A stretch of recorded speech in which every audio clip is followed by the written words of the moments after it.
We wandered down the hall to the spare room.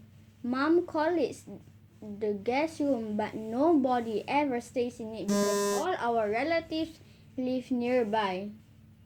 Actually, it's supposed to be the maid's room, but Dad said the house is costing him so much he can't afford a maid.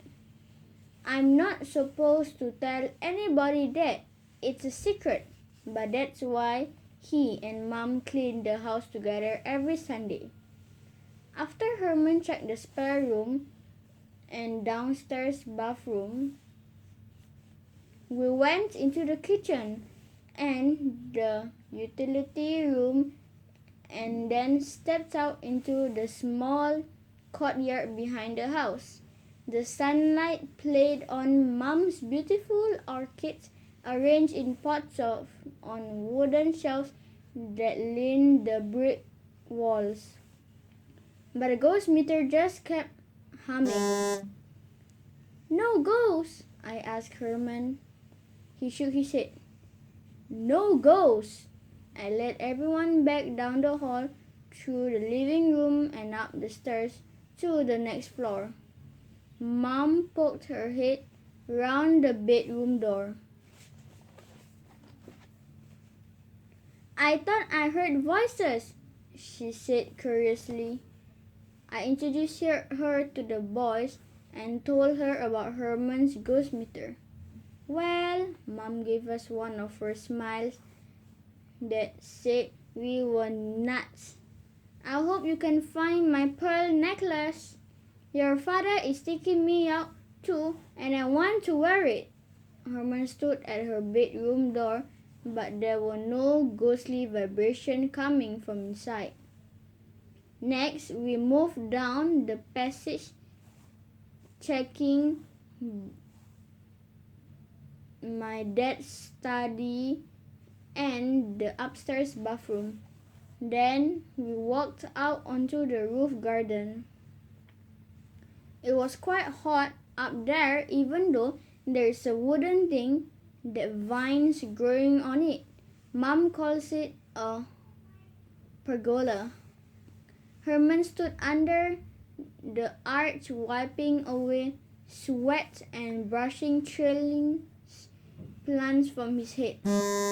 No, there wouldn't be any ghosts up here,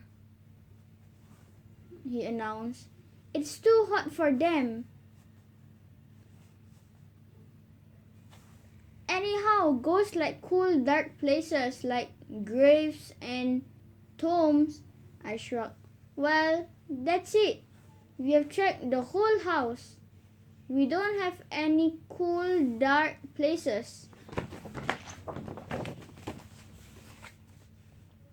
Antonin gripped my arm. But you do. Ferlin, what about the cellar? My jaw dropped. I'd forgotten all about it, but when I thought about it, I shook my head. Nobody ever goes into the cellar. Dad keeps his wine down there and all his old business papers. But it's cool and dark, right? Herman dropped his voice to a deathly whisper. And it's underground, right? Just like a tomb. Ricky's eye blazed with determination. If there's a ghost in this house, that's where we'll find it. Or her, grinned Herman. Some poor dead female soul who hasn't found her rest in the afterlife.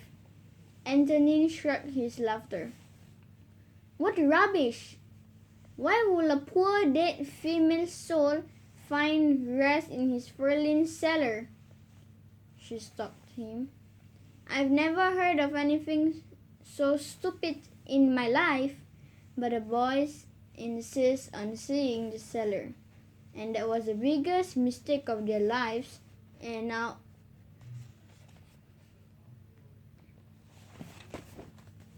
an hour.